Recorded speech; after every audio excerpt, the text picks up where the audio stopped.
Cuts. Cradle under the star. Welcome, fellow Clock Tower fans, to another episode of Deep Cuts, a Clock Tower interview podcast series brought to you by Team C.U.T.S, delivering the details to you, the Clock Tower community. Let's welcome this episode's guest. Please introduce yourself. My name is Marcus Yota, commonly known as Bob Schneeder45 online. I'm a big fan of the Clock Tower series, and I'm the developer of the Deluxe mod for the first game, Clock Tower, on the SNES. I've also contributed sprite rips and documentation for the sprites resource and the cutting room floor, going by the alias Mega Man EXE95. What was your introduction to video gaming? Was your first game a horror game or another genre? The earliest games I remember playing were some Commodore 64 and arcade games that my dad had running on various emulators. They were games like Pac-Man, Galaga, Dig Dug, and Mappy running in MAME. And for the C64 games, I mostly don't know what the names were other than Greenhouse and Donald Duck's Playground. I would later get really hooked on NES games like Super Mario and Mega Man. Action and platforming games soon became my favorites, but also adventure games like Maniac Mansion and Deja Vu. I don't think I really came across any horror games for a good while, though some games would still contribute a couple of creepy moments. Things like Mugger surprising you when roaming the streets in Deja Vu, and Maniac Mansion of course has the blue-skinned Edisons and weird creatures to watch out for. Eventually, getting a look at SNES games would blow my mind, getting to see my favorite characters shown as bigger and more detailed sprites. Of course, the SNES was 2 generations old at this point, but I wasn't really aware of that. What games are you playing right now? At the moment, it's mostly GTA 5 on PC. On the Switch, I've been enjoying Tears of the Kingdom and Mega Man Battle Network Legacy Collection. Kinda wish we got them earlier in the console's life cycle, but finally having the Battle Network games playable on the Switch is pretty sweet. How did you discover Clock Tower? Was it through publication, or did you stumble upon the series by chance? I came across a site called Background HQ in 2009 that hosts video game backgrounds for Sprite Comics. Its final update, posted a year before, included background screenshots from Clock Tower and stated it was one of the hardest games to get done, simply because it was so creepy. I already loved pretty much every SNES game I came across, and finding out there was actually a horror game available on the SNES of all things really got me intrigued. Any standout moments from your gameplay of the series? The locker in the hunting room is a bit finicky in the original version. You only get the close-up of the corpse if you watch the jar fall and then re-enter. I remember the first time it appeared and I was so shocked that I got up and went outside to recover. I remember reading about Clock Tower 2, which was known as Clock Tower in the US, and then playing Clock Tower Ghost Head, known in the US as Clock Tower 2 The Struggle Within, thinking it was the same game. When I got to the 3rd chapter I thought, is this where Scissorman finally appears? Later discovering there was an additional game to play in the series was pretty nice actually. A more recent favorite moment is when I showed the first game to a friend while working on the mod, and I ran into Mary in the shed in a way that made Jennifer back out towards the door, and leave with Mary confidently firing the gun into thin air after her monologue. We laughed at how the bullet had ricocheted enough to still grant us a dead end. Maybe it's a shotgun though? Either way, we concurred that this should probably be fixed too while we're at it. Do you have a favorite game from the series? Favorite story? Favorite lead character? Favorite Stalker? I'd say the first 2 games are my favorites, with the first one on top. The thing I love about the sequel is the Scissorman in the real world vibe. Out of the mansion with people to react. He takes places like the library or a small house and turns them into his playground. After playing it for the first time, I could imagine Scissorman sneaking around almost anywhere I went. I'm also quite fond of Clock Tower Ghost Head, despite its puzzling game design. I think the charm of the first chapter is what kept it afloat for me. That, and always having a walkthrough at hand. With this said, it's clear my favorite lead character would be Jennifer Simpson, and Scissorman my favorite Stalker, be it Bobby or Dan. What do you think it is about Clock Tower that has generated the legacy and fan base that it has? As mentioned earlier, it's not something you'd expect to find in the SNES's library. I also think the superb sprite art of the first game helps it stand out. And we could of course hardly ignore that the main antagonist is a demon child armed with giant scissors. The survival horror aspect probably plays a big part as well, putting you in the lead character's shoes and not just giving you enemies to wipe out. What is Clock Tower Deluxe? Clock Tower Deluxe is a mod that aims to improve the SNES version of the first game as much as possible. The changes can be broken down into 3 major categories. Implementing unused assets for events and features that were cut from the game. Porting over content from the PlayStation version of the game that had some new and some previously unused stuff. Polishing the game, anything from bug fixes to subtle timing, placement, or graphics-related changes. Some things really stand out, like the mouse controls and running through stairs, while a lot would never be noticed unless pointed out.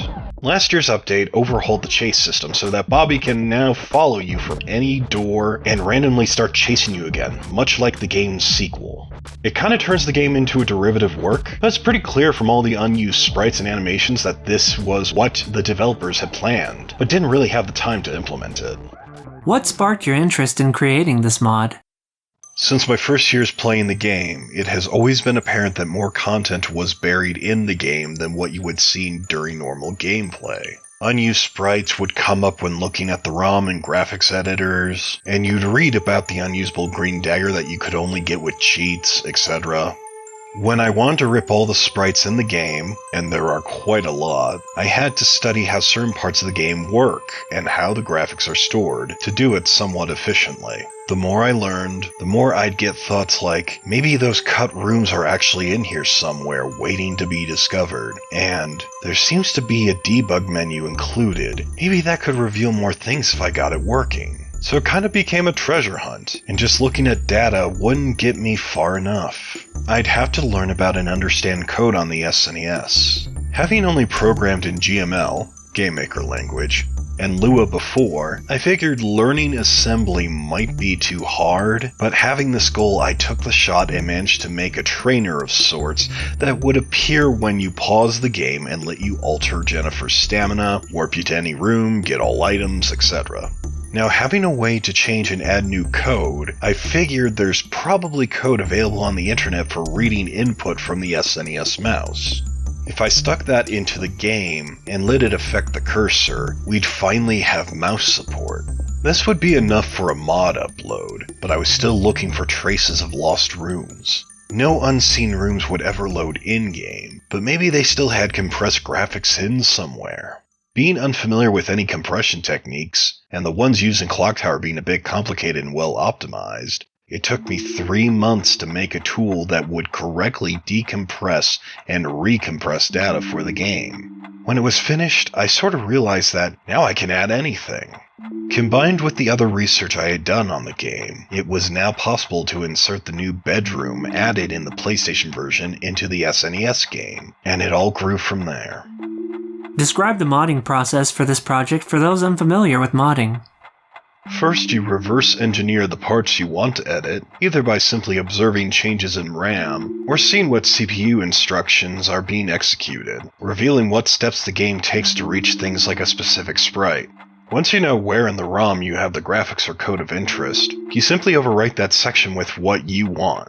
Since you can't easily move things around in the ROM, what you'll usually write is a small jump to your new code located at the end of the ROM where you have plenty of space, and then jump back. For assets, there is usually a pointer you can change to make the game use your new version of something instead of the original. Implementing changes now is a lot easier than when I worked on the first release of the mod. I've mapped out most of the code and assets in Ditsin GUI-ish, combined with a custom tool made for the project. So if I want to make Jennifer approach a window before she comments on it, I can open the room in a viewing tool and click on the window hotspot to get a copy of the script that it starts. Then I'll add some animation commands around the message command and point the game to use this new version when the hotspot is used. For new sprites, I'll load a regular PNG image into my editor and place markers over it to make tiles that will be assembled in a way that the game expects.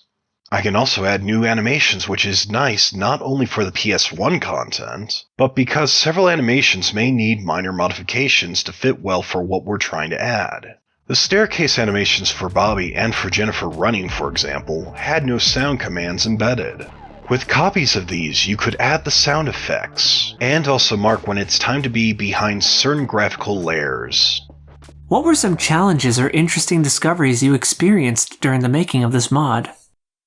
When I was about to upload the first version of the mod, in time for the game's 25th anniversary, while testing it on real hardware, I got to the hill climb in the caves and the background layers went crazy and started scrolling while Jennifer was still fixed in place. I went back to the emulator to reproduce it, but just couldn't get it to happen again. After rushing through the game and trying a bit of everything, I eventually found out it would happen if you fought the clown doll. The script for that fight lacked a command that seemed unnecessary, but was required to finish panic mode properly. Everything would look fine without it, but things were guaranteed to go haywire the next time you got into panic mode. Another issue was that after spawning a second door object that Bobby could use, the game developed a habit of sometimes crashing when the text box portrait changes. I needed that door, so I'd have to find out what goes wrong behind the scenes under these specific circumstances. I spent around 10 days trying various workarounds. In the end, the game still crashed, but in a way that exposed the root cause so that it could be fixed properly. Reverse engineering the game's code for all the rooms revealed a lot of interesting stuff. Several cut objects could be spawned, including a door in the east storage, the black robe and a painting in the phone room, and a stool and small box in the library. There were also 2 big shelves in a hallway that you would have been able to climb over, and their colors indicated that the hallway once had a tone very different from the red and purple theme seen in the final release. I also confirmed that the debug menu was still in the game and could be activated. It didn't really yield any new findings, but seeing all of its features, like the free cam mode working, was pretty neat. Unfortunately, the lost rooms were nowhere to be found. They'll remain in the game's source code if that's still around, or maybe in a prototype somewhere. I think the only remnant that came up was a gray elevator palette that would match the walls of a cut area. Do you have any future plans for this mod, or are you satisfied with the current release? Whenever I take a look at the PlayStation version, I see more details I'd like to implement in this mod. I would at least want to add the new close-up images like the TV and the parrot when I have the time. Until then, I'm very happy with the changes packed into last year's 2.0 update, making Bobby's behavior more advanced, along with the new hiding places and weapons. It has a lot less missing than the first release of the mod. In the end, though, I'll probably keep going until all ideas are crossed off the list. What was your reaction to WayForward's announcement for the official worldwide release of Clock Tower? Are you looking forward to the release? I was very excited to hear that the series is kind of being brought back to life. The question often arose among fans: who owns it today and will they ever do something with it? I hear the game did release on Nintendo's Virtual Console service, but only in Japan of course, as it was never translated officially. But now we'll finally get to show our support for the series and hopefully get new players interested as well. Also, much like the Mega Man Legacy collections, it will be nice to have the game easily accessible on modern systems, right next to your modern favorites. Where can people find you on social media? I don't currently have an account where I share ROM hacking updates, other than in the Barrows Mansion Discord server, so that's where I'll be posting when I get around to any new updates. I guess I could start sharing stuff on Twitter as well somewhere down the road. That's all for today's episode of Deep Cuts. Thank you very much, Marcus, aka Bob, for being a part of this episode. Thank you, Diario, and the rest of Team C.U.T.S for having me for this interview. Clock Tower Deluxe is an extraordinary mod that adds a lot to the base game, and if you want to download it, you can find a link to the romhacking.net site below. For more Clock Tower content, be sure to follow us on Twitter. And while you're at it, subscribe to our YouTube channel and hit the notification bell if you want to be notified when another episode is up. This has been Deep Cuts, provided by Team C.U.T.S. Thank you for watching, and remember, fear is fascinating.